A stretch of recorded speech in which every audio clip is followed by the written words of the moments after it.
We cry, holy, hallelujah.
yesterday.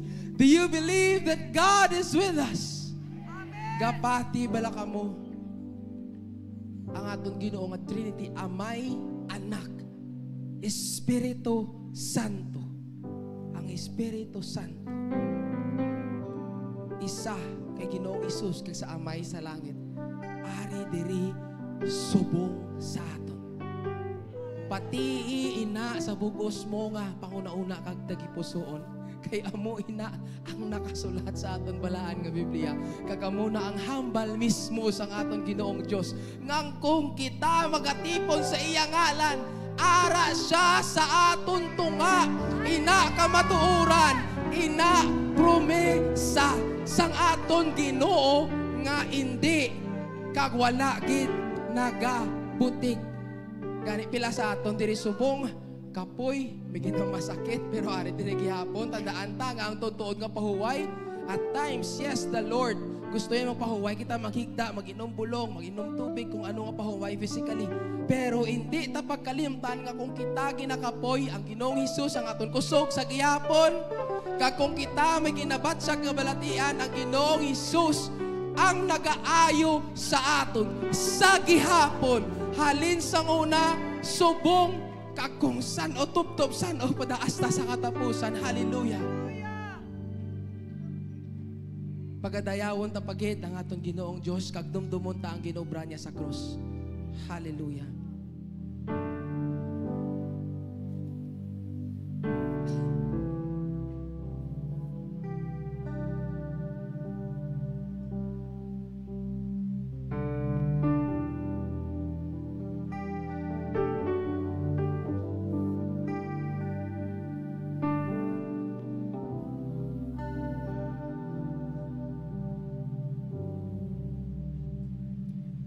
There's a place where mercy reigns and never dies.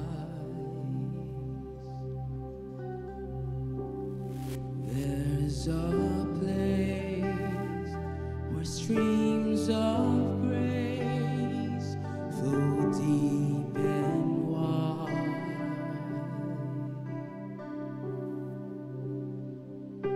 Where all the love I've ever found comes like a flood, comes flowing down. At the cross, I surrender my life.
There's a place where sin and shame are powerless,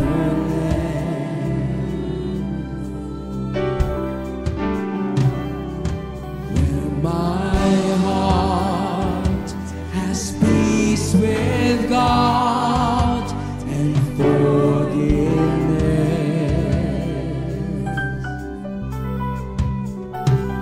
where all the love I ever found comes like a flood, comes flowing down. At the cross, I surrender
made of you. Where you love red, red, and my sin washed white. I owe it all to you. I owe it all to you. At the cross, I surrender my life. I'm in all of you. I'm in all of you. Where your love red, red, and my sin washed white. I owe it all to you. I owe it all to you.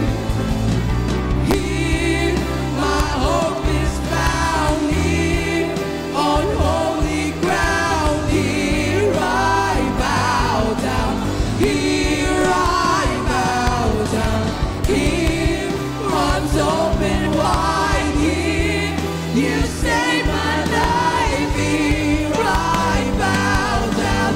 Here I bow down. Here, my hope is found. Here, on holy ground. Here I bow down. Here I bow down.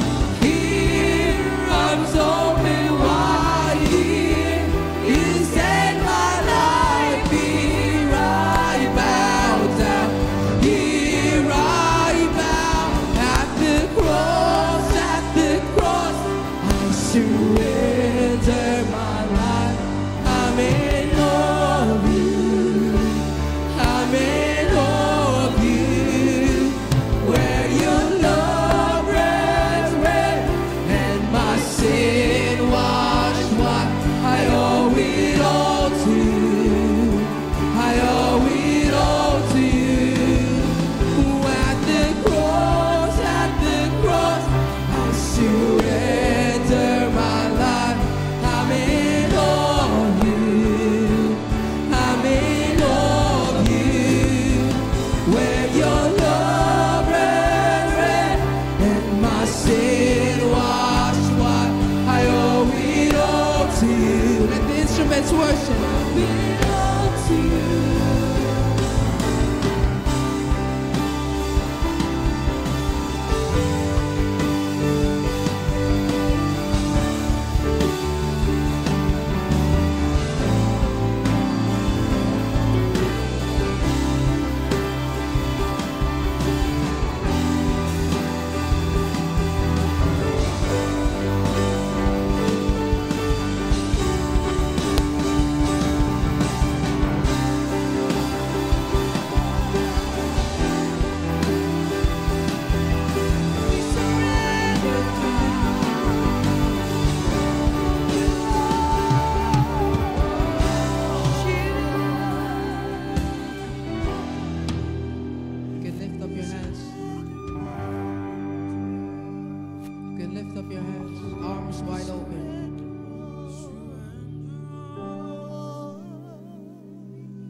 Your name is the greatest. Your name stands above them all.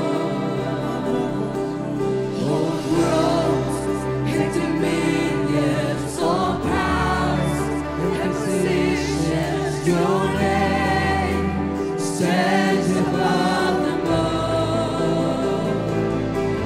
Your name is the highest. Your name is the greatest. Your name stands above them all. All thrones and dominions, all powers and positions. Your name stands above them all. Your name is the highest. Your name is the greatest. Your name stands above them all. All thrones and dominions, all powers and positions. Your name stands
sing it, church.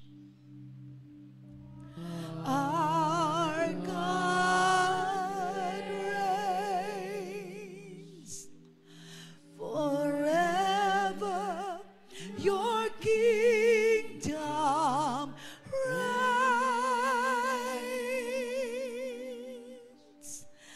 Our God reigns.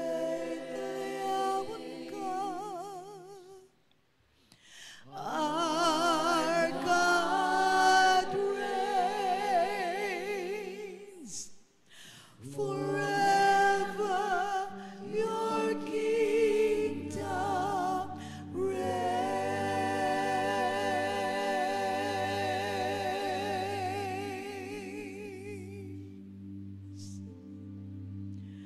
Forever you will reign. Forever you will reign.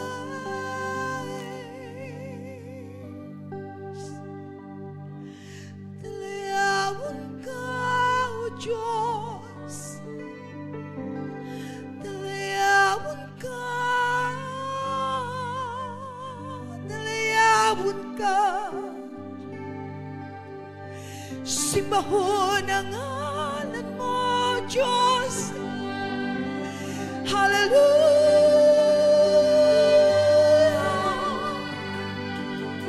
Hallelujah. Hallelujah. Hallelujah.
You are worthy of our worship, O God. Walay tupong ikaw sa kaayo nga Diyos. Ang imong ngalan, Ginoo, hindi matupungan. Your name is power. Your name is salvation. And in your name, O God, every knee will bow and every tongue shall confess and declare that you are Lord. Holy Spirit, we thank you. Thank you for your divine presence in our midst today. Thank you for your loving kindness. Thank you, Lord. Let us remain in the presence of God. And let's prepare our hearts to partake the bread and the cup. And allowing the spirits of the Lord, the Holy Spirit, to scrutinize our hearts.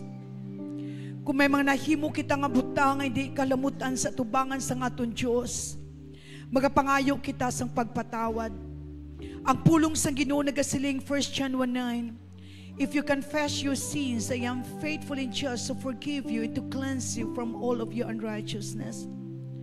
Let us come to His court of grace with a heart of gratitude, asking God for forgiveness. And let us also forgive those who sin against us. Abba, Father, in the name of your Son, Jesus Christ, and by the mighty presence of thy Holy Spirit, we come to your court of grace with a humble heart. Forgive us from all our sins as we forgive those who sin against us. We pray and we declare that you will cover this bread and this cup with your blood, Jesus. That as we partake this bread and this cup, we can declare and proclaim by faith that we are healed.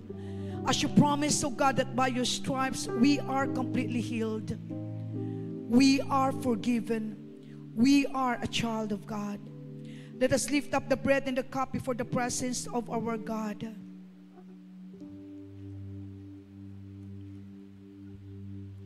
The Lord Jesus, on the night he was betrayed, he took bread. And when he had given thanks, he broke it and said, please break the bread.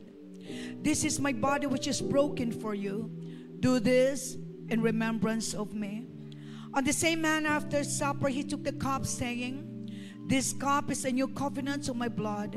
For as often as you drink it in remembrance of me, for as often as you eat the bread and drink the cup, you proclaim the Lord's death until he comes. Let us partake the bread and the cup together with thanksgiving in our hearts.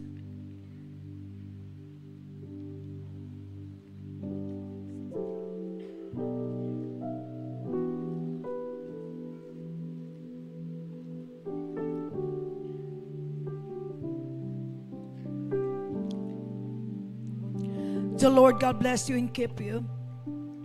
The Lord God makes his face shine upon you and be gracious to you. The Lord God lift up his countenance upon you and give you shalom. Shalom to your heart and soul and spirit today.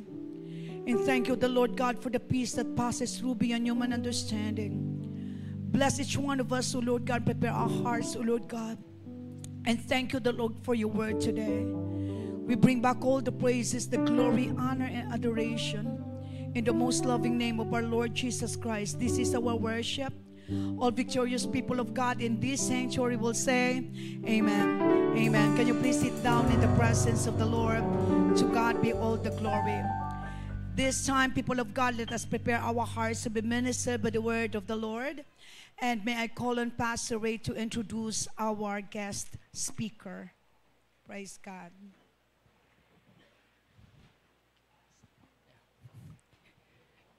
Una sa tanan, I really wanted to thank God for this, the spirit of love that is in our church that welcomes ang mga utod tabala sa kingdom of God. No? Palakpakan tabi ang Ginoo.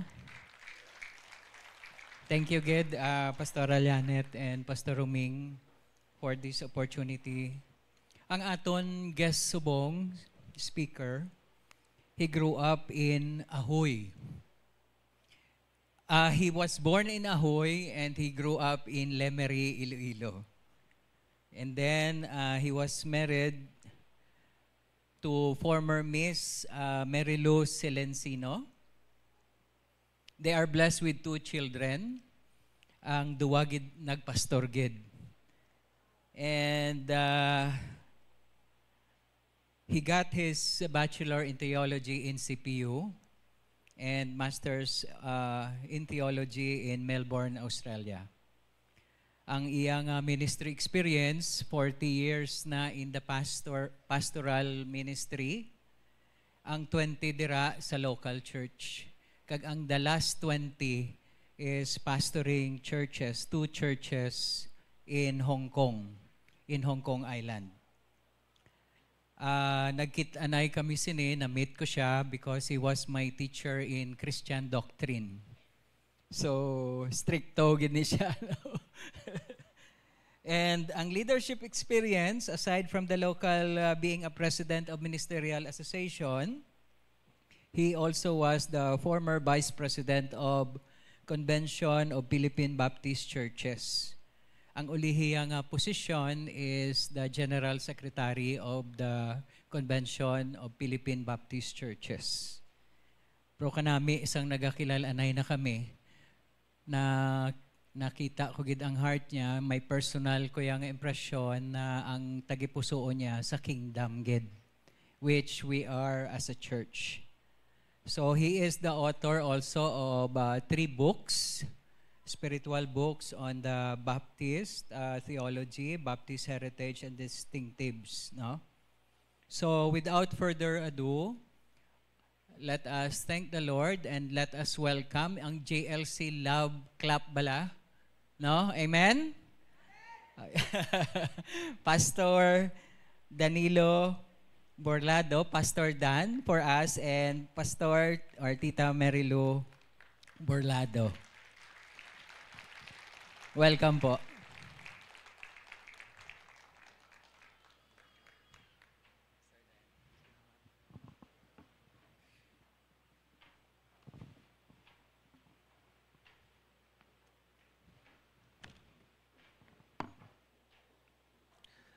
Mayong aga gid mga kauturan. Nagapasalamat gid ako sa Ginoo nga natagaan ako sang pinasahi nga kahigayunan nga makapamasyar, makapakigupod, makasimba upod sa inyo karon nga Domingo.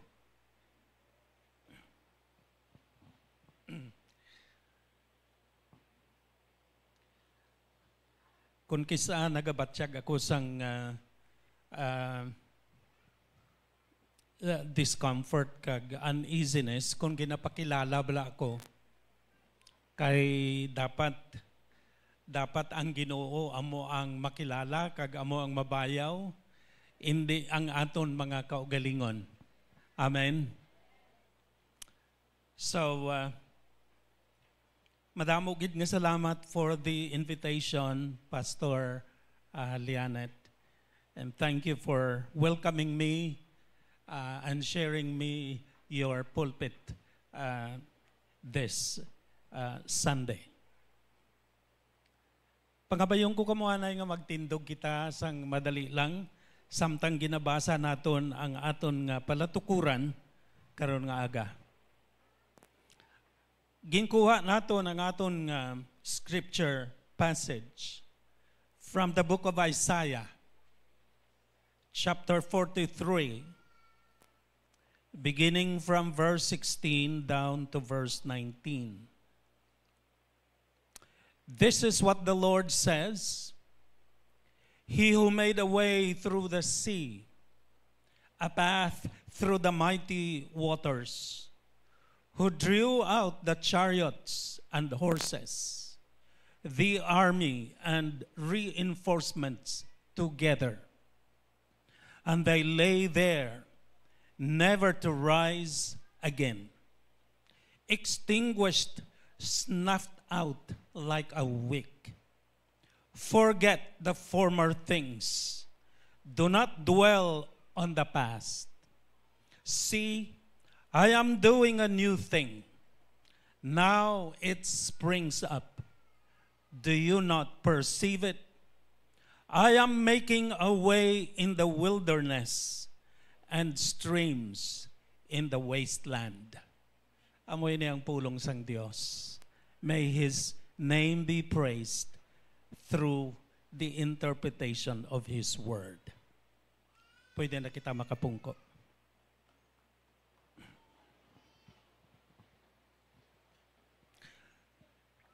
Kung pamangkuton ko kamo, kung sino kag ano ang Dios nga inyo ginasimba kag ginaalagaran, ano ang inyo pwede mahambal? What would you say? How would you describe if I ask you to tell me kung sino kag ano ang Dios nga inyo ginasimba kag ginaalagaran? Some people would say, would respond, would answer, would describe God as powerful, would describe God as merciful, faithful, and many other descriptions. Indeed, these are correct and true descriptions about the God we worship and serve. In Genesis chapter 1 and chapter 2, kung basahon naton, kung tunan naton ang chapter 1 kag chapter 2 sang pinakaunang libro sa daan nga katipan, makita naton nga gina-describe ang Dios as a creating, transforming, and life-giving community between the members of the Godhead, the members of the Holy Trinity. Dios nga naga-create, Dios nga naga-transform, naga-bag-o, kag Dios nga nagahatag sang kabuhi.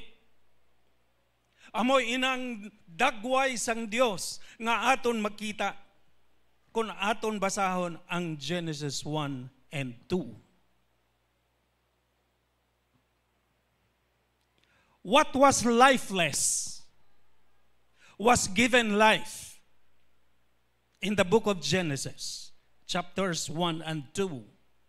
What was formless and chaotic, disordered, was given shape and order by God.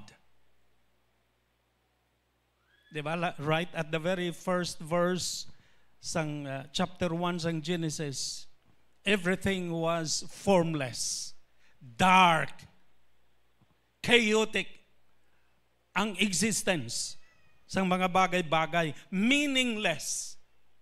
Pero sang nagsugod ang Dios sa pagpanghikot, kag sa pag-create, sang lain-lain nga mga tinuga. What was lifeless was given life.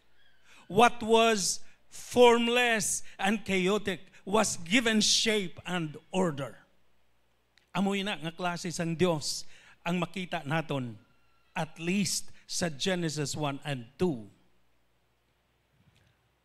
Kag kung kadtuan naton ang ministry kag mga messages sang mga propeta sa daan nga katipan, aton makita nga ang Dios nga gina-project, ang Dios nga gina-reflect sang mga teachings and preachings and ministry sang mga prophets in the Old Testament is the God of personal and social righteousness or holiness.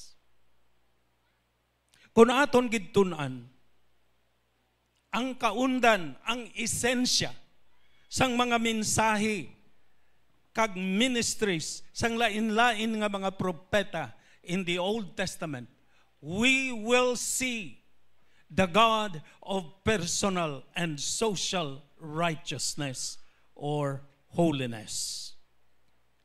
Kagdason, kung maglambot na kita sa New Testament, especially in the Gospel and the Epistles of John, God is presented as a loving, redeeming community in and through our Lord Jesus Christ.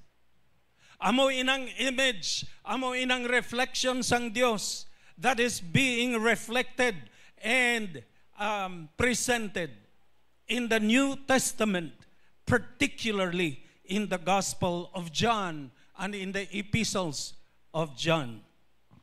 God is a loving and redeeming community in and through the Lord Jesus Christ. But we are not talking about them today. Intagaan ko lang kamo overview sang lain-lain kag madamo nga pag-intindi kag pagkilala kag imahin sang Dios nga masapuan naton kag matun-an naton kun aton basahon kag tun-an ang balaan nga kasulatan. Karon nga aga, I would like to focus our reflection sa inyo nga tema, which is listen. Pamati. Attention. Amoy nang inyo nga tema. Kaginbase ninyo sa Isaiah 43 verse 19, pero nagsugod ako basa sa verse 16 hasta sa 19. Ano ang ginahambal sang balaan nga kasulatan sa sining particular nga passage? Kung sino ang Dios, kung ano ang Dios nga aton ginasimba, kag aton ginaalagaran. Kagay na samtang naga-praise kita, daw pamatsyag ko aran ako sa langit ba. Katahumgid sang inyong praise and worship. It's really heavenly. Pero sino kagano nga klase ning Dios nga ginadayaw ta, ginasimba ta, kag ginaalagaran naton? Siyempre, as I have mentioned, madamo kag lain-lain ang descriptions nga pwede naton makuha kag mahatag kung aton tunan kag basahon ang balaan nga kasulatan. Pero karon nga aga, i-focus naton sa ginahambal ni Isaiah halin sa chapter 43, halin sa verse 16 pakadto sa verse 19. Duwa lamang kabagay ang akon nga i-point out from the passage. Primero, base sa verse 16 kag 17,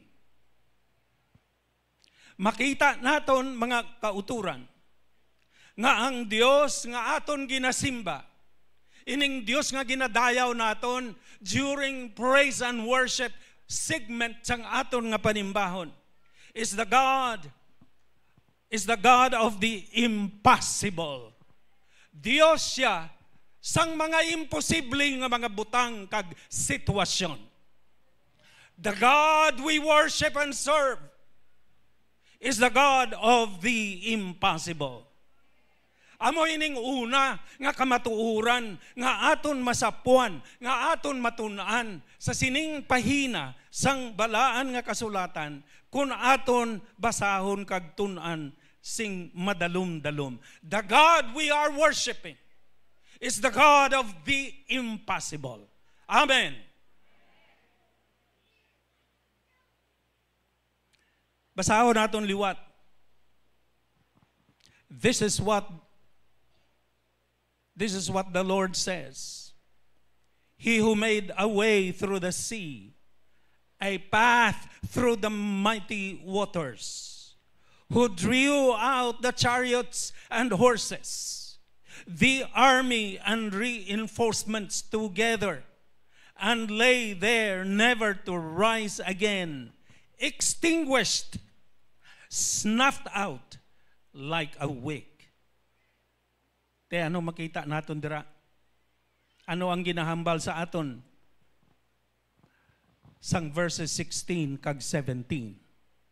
Mga utod, ang ginahambal dire sa verses 16 and 17, at least duha ka butang. The humanly impossible thing God did for Israel's deliverance. Ang verses 16 kag 17 nagarecall kung ano ang ginhimo sang Dios nga milagro, imposible nga sitwasyon ginatubang sang nation sang Israel during the Exodus out of Egypt. The humanly impossible situation gin-describe diri that God made possible what was impossible as far as the experience and the situation of the people of Israel was concerned.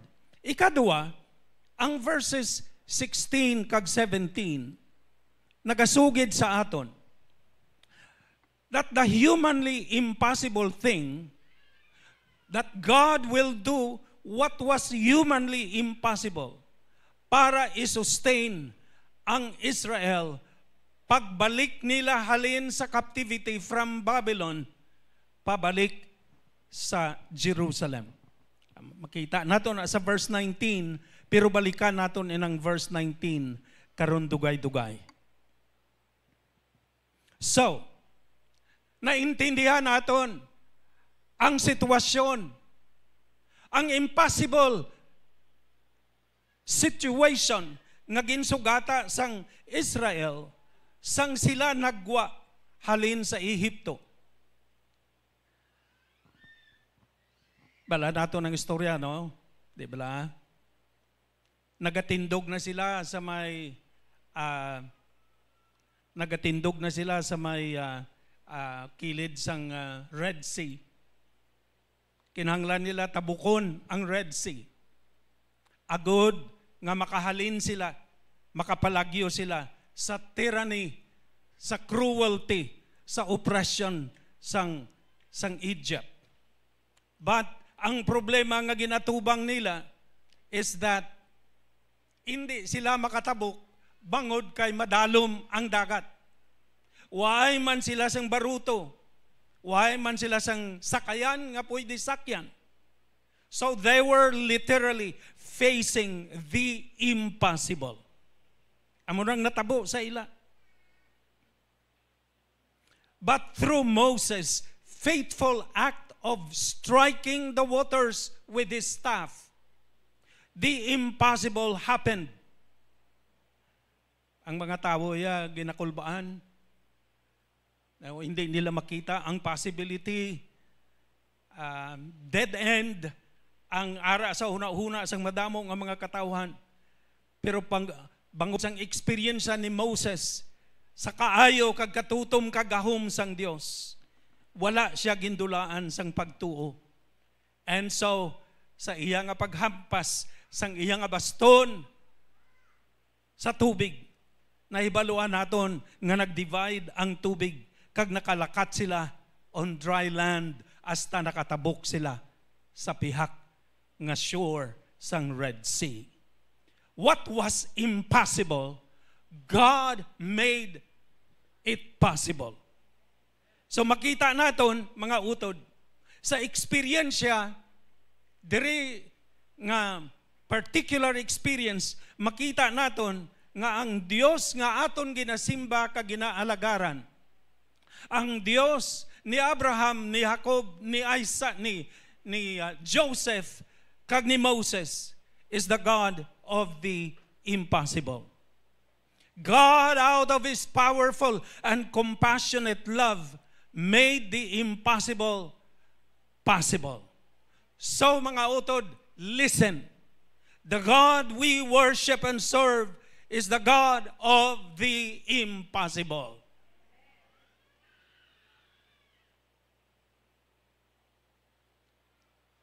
Tugutin ninyo ako sa paghatag sang duwa ka personal experience nga nagapamatuod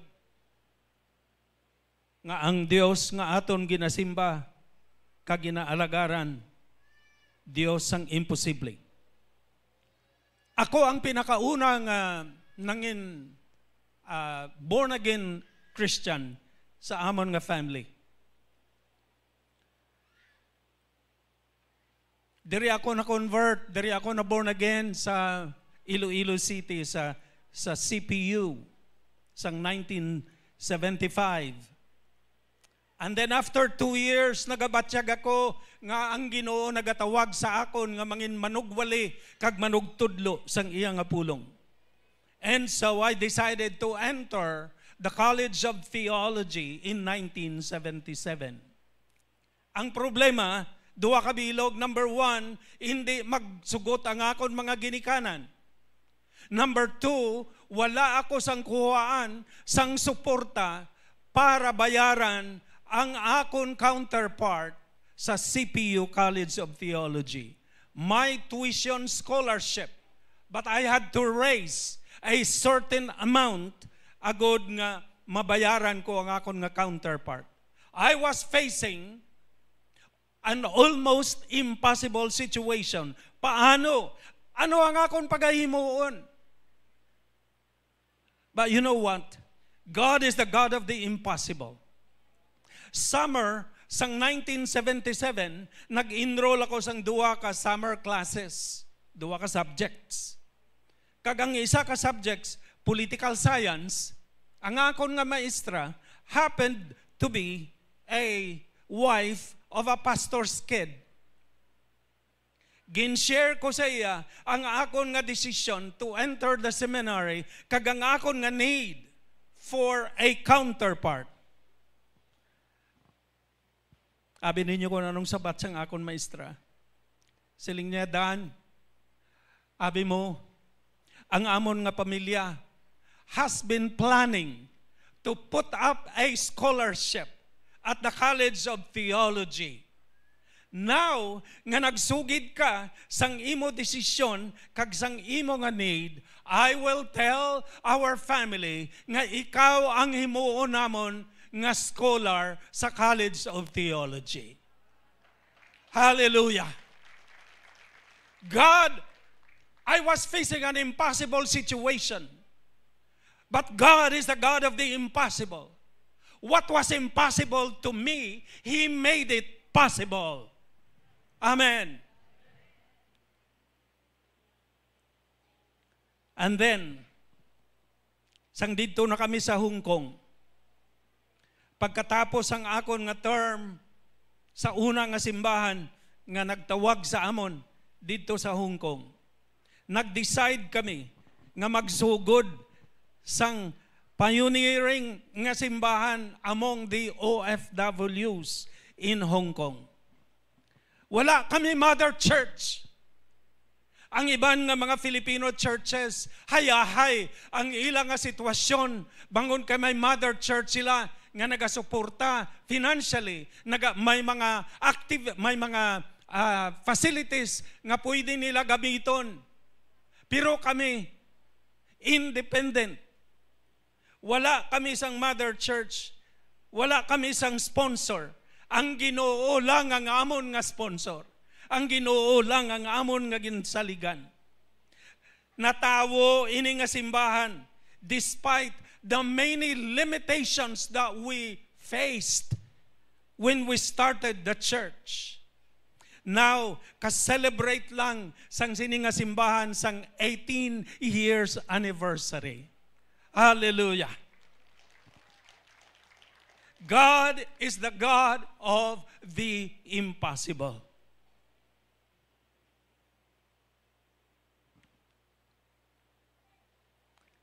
I don't know kung ano subong ang mga ginasugata kag ginaatubang ninyo nga Red Sea or bukid nga dapat ninyo pagasakaon dapat ninyo i-overcome. Perhaps at the moment kamo individually or kamo as a church nagaatubang kamo sang Red Sea, nagatindog kamo before a Red Sea, kang nagapaabot kamo sang miracle, sang intervention sang Ginoo, nga bukaon sang Ginoo ang tubig, agud nga makalakat kamo on dry land. Perhaps you are facing a big mountain to climb, or a wall, a thick and high wall, nga dapat ninyo sakaon, kag i-overcome. Perhaps right now you are carrying a heavy burden as a person or as a family. Perhaps may ara ikaw or may ara membro sang inyo panimalay nga may ara terminal disease. Nagaatubang kita sang isa ka sitwasyon that can be described as humanly impossible. Mga utod, whatever Red Sea, whatever mountain, whatever wall you are facing right now, listen, remember, the God we worship and serve is the God of the impossible. Trust Him as Moses trusted Him. Pwede natong basahon ina. God, begin. God, the God we worship and serve, is the God of the impossible. Trust Him as Moses did.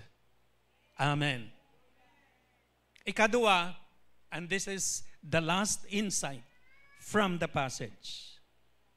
God is not only the God of the impossible. The God we worship and serve is also the God of new beginnings. Dios sang bag-o nga panugod.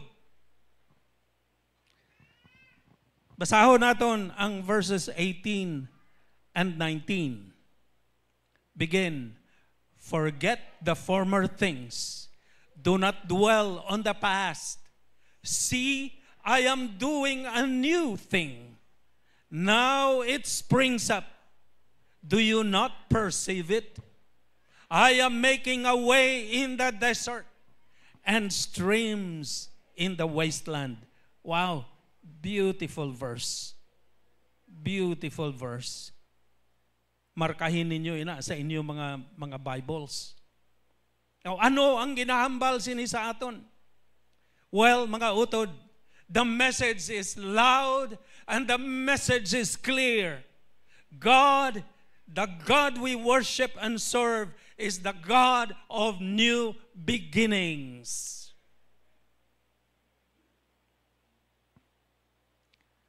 May ara quotation nga gusto ko i-share sa inyo. And I want you to read this quotation with me. Kag tandaan gid naton. Tandaan gid naton ini. Ipagkit naton sa aton hunahuna kag sa aton tagipusoon. Basahon naton sang tingog. It doesn't matter what our past may have been. It may be tainted with failures or disappointments. God is willing and able to grant you the gift of new beginnings. Tanan kita may nagligad. Ang ato nagligad may be characterized by success or achievements. Pero tanan kita may mga experiences of failures and disappointments sa atong mga kabuhi. We have failed our husbands or our family or our wives. We have failed our parents. We have failed our children. And most of all, we have failed the expectations of the Lord of us all, one way or the other. But the good news is that God is willing and God is able to grant you, to grant all of us the gift of new beginnings. Amen. Lantawon nato na experience siya sa mga Israelites. Kay balo kita that they were conquered several times. They were conquered by their enemies. Kag ang sulat ni Propeta Isaiah was actually written para sa mga captives nga gindala didto sa Babylon, modern day Iraq. They were conquered and devastated, and they were uprooted and made captives by Babylon.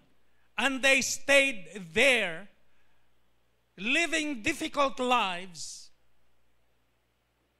for 70 years dito sa Iraq.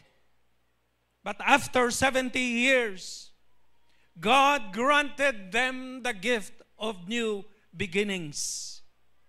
Kag ining chapter 43, particularly ang verses, starting I think verse 14, hasta sa verse 19 nga aton ginbasa. Ginsulat ina ni Isaiah para assurance sa mga Israelites nga ato dito sa captivity in the nation of Babylon or Iraq. And ginpasalig sila sang Ginoo that the Lord is making new thing on their behalf. Nagsuffer sila. Siguro disiplina man to sa ila. Bangod kay they've been living disobedient lives as a nation and as a people. Chosen people of God sila. Pero many times, guilty sila sang sin of idolatry. So, in verse 18, siling sang Ginoo through the prophet Isaiah, they were asked to forget the past. They were asked to forget the past. God dealt with our past, with their past. And God is saying to them, leave yesterday, leave the past behind and move on. I am doing a new thing in behalf of the nation of Israel. I am committed to fulfill what I have promised. And so, pag-abot sa verse 19, makita natin that God brought them back to Jerusalem and gave them the gift of new beginnings.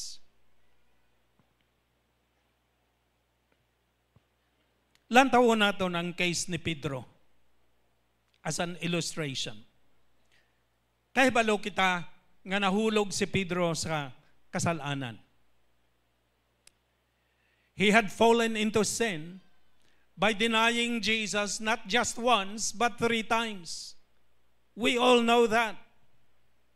But after the resurrection, pagkatapos ang pagkabanhaw sang aton nga Ginoo, ginpangita niya si Pedro kagang iban nga mga disciples. And in the presence of the other disciples, God restored Peter. And God gave Peter the gift of new beginnings. Makita nato na sa John 21:15 to 17. Mga utod, listen.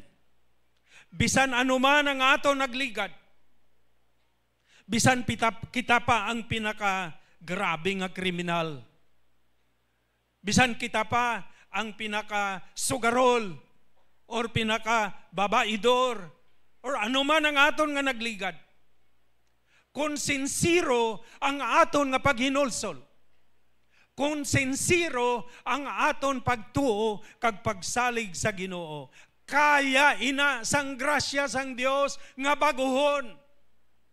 Kaya sang grasya sang Dios nga baguhon kag i-transform ang aton mga malaway nga kabuhi. Nga mga malaway nga nagligad. Kaya kita sang Dios nga kuhaon out of spiritual ignorance and darkness kag pasayluhon into His marvelous light. Ano man ang aton nahimo nga mga kasalanan, kaya inasang Dios nga patawaron.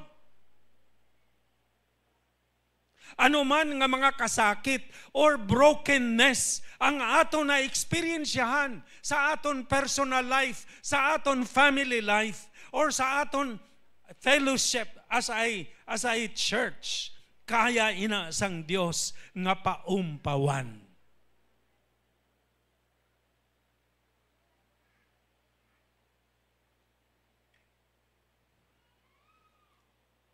Sang 1997, nag-apply ako bilang General Secretary sang amon nga convention. Kababalik ko lang to from Australia. Pero ang akong application was rejected in favor of another person, another applicant. Nasakitan gid ko to. Kay kabalo ko mas qualified ako sa ginpili. Pero mga utod, kung kisa ginasirahan sang Ginoo ang mga puwertahan sa mga gusto naton,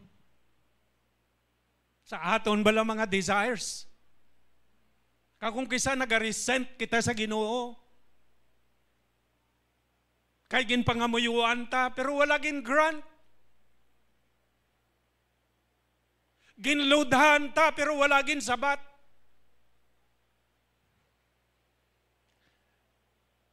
Pero experience tells us, both sa Biblia kung aton nga basahon kag tun-an, ang istorya sang madamo nga mga Bible characters, kag sa aton personal nga experiences, nga kung ang Dios magsarado sang ganhaan, magabukas siya sang bag-o nga ganhaan para sa aton.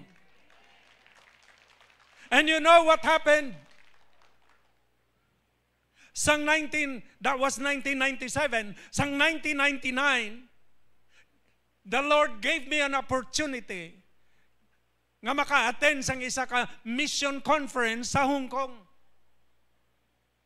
Kagang isa sang mga members namon diri sa Iloilo, estudyante ko sang una sa College of Theology, kay nakatudlo ako part-time sa College of Theology sang una.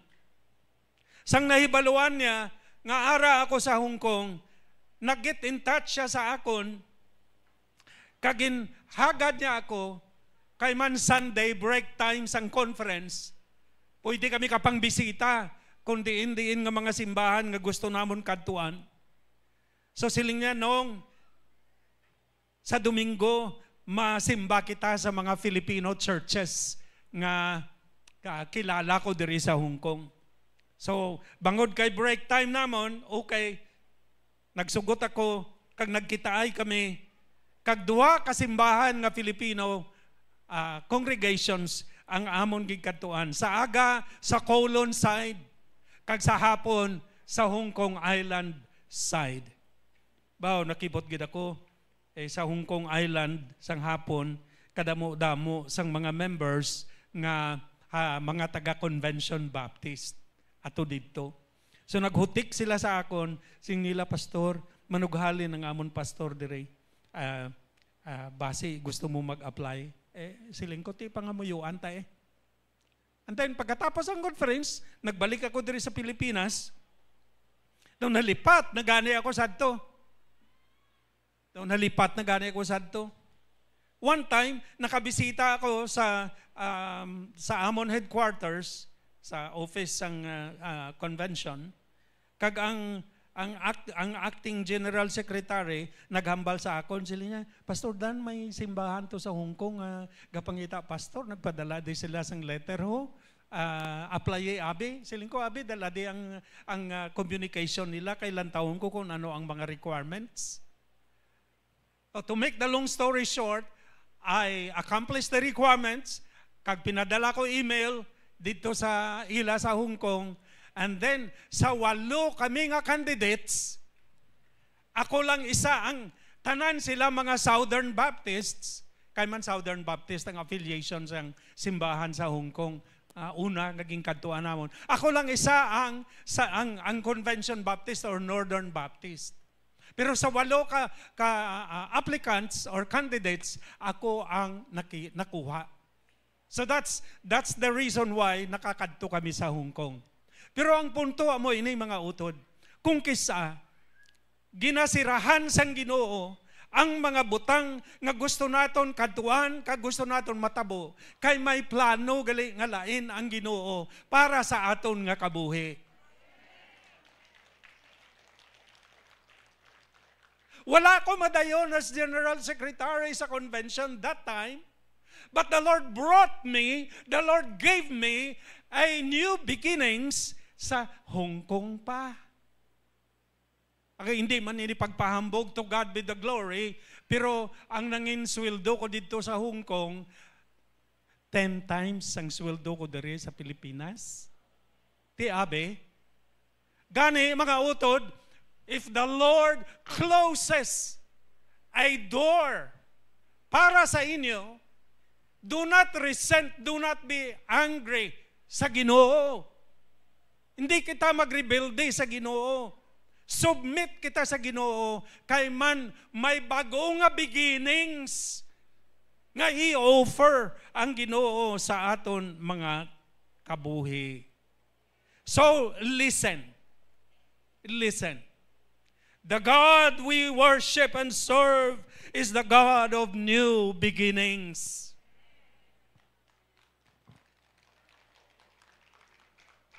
Hindi tagid na pagkalipatan. Right now, where do you see God at work? I am asking you as an individual. I am asking you as a church.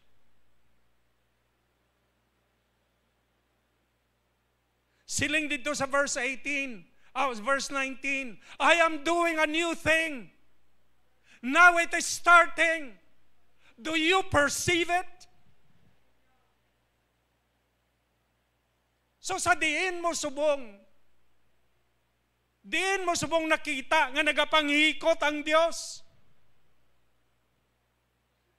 Discern what new thing the Lord is doing.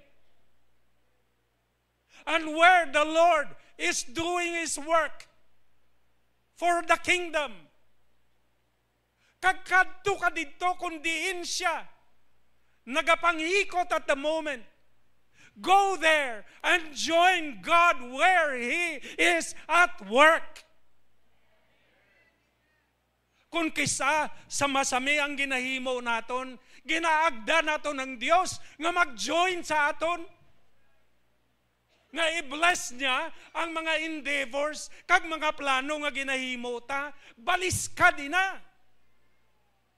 Discern where God is doing a new thing at the moment and then join God there. God is inviting us to join Him. Hindi ta pagbalis karon nga kita ga-invite sa Dios to join us.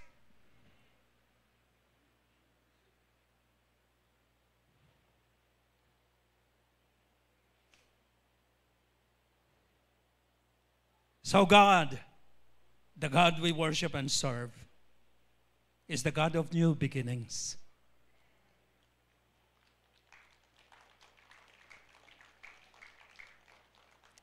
Makonclude na kita. So, what kind of God are we worshiping and serving? Today we have learned two profound insights kung ano or sino ining Dios nga ginasimba naton kaginaalagaran. So, mga utod, listen. When you are facing a seemingly impossible situation or an unpleasant ending of a chapter or segment of your journey, hang on there. Don't give up. Don't quit. Always remember that the God you are worshiping as individual Christians and as a church, always remember that the God you are worshiping and serving is the God of the impossible and the God of new beginnings. Hallelujah. Glory to His name. God bless you. And again, thank you for inviting me.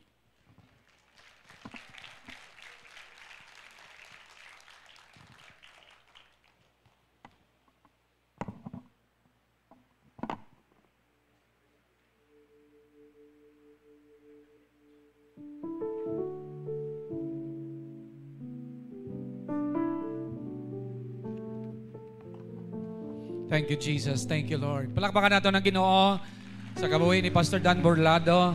Salamat, Gid. Dalayawang gid ang Ginoo. Ako man, Pastor Dan from Central Philippine University. Dalayawang gid ang Ginoo. Hallelujah. Hallelujah. May bago nga panugod ang Ginoo sa aton. Amen. Amen. Hallelujah. Pa-announce lang kita siningan tinion tanan nga mga widows, mga single moms. Please look for Brother Robert Api dito sa Dalom after the service. May youth gathering next Sunday, February 23, 2025, 2 p.m. Look for Jad, ari si Jad, and for Brother Ebsel. Run for Jesus. That will be March 1, 2025, Sabado ina nga adlaw, 3 to 9 p.m. at Sports Complex. Tickets will be given out today. No, ara sa dalom ang ticket. One of the speakers will be Manny Pacquiao. Okay? So please avail sang ticket. People of God, may vision kita diri sa simbahan for 1,000 active members, no? And so please participate by bringing actively sharing the gospel of Jesus Christ sa imo abyan, co-workers, tupad balay mo man, kag sa imo mga labuan, sa imo pakaisa, tiya, tiyo, lula, lolo, nanay, kag tatay. Please be part of this vision that we will be having 1,000 active members sa ining nga tuig. Praise the name of Jesus. Dalayawon gid ang Ginoo, magatindog kita sa sining nga tinion. Hallelujah. Praise the Lord. Hallelujah. Palihog bayaw sa inyong nga sobre. Magadayaw kita sa Ginoo pagi sa aton nga mga paghahatag. Hallelujah. Hallelujah. This is an opportunity that we can express our thanksgiving. We can express our faith through our giving. Consider your giving as somebody who is planting a seed. Hallelujah. Thank you, Lord Jesus. Palayog bayaw, Amay, salamat gid. Maghahatag kami nga may kalipay nga wala, Lord, ginpilit sa sining nga tinion. Sa among paghatag, Ginoo, salamat gid nga ikaw magapakamayo sa amon. Magapakamayo, Lord, sang source of income namon. Kag Lord, nabalaan namon ang paghatag namon hindi kawalan, kundi Ginoo isa ka investment sa imo ginharian. Lord, salamat gid maghahatag kami sa sining nga tinion nga naginatuuhan namon nga ikaw nagsiling, give and it shall come back to us. Good measure, pressed down, shaken together, running over. Hallelujah. Thank you, good Lord, sa sining nga tinion. Dalayawon gid ang imong ngalan in Jesus' mighty name. Amen. Mag-declare kita, Jesus reigns 7 times. 3, 2, 1. Jesus reigns. Jesus reigns. Jesus reigns. Jesus reigns. Jesus reigns. Jesus reigns. Jesus reigns. Maayong utugid sa tanan, and God bless you. God bless you.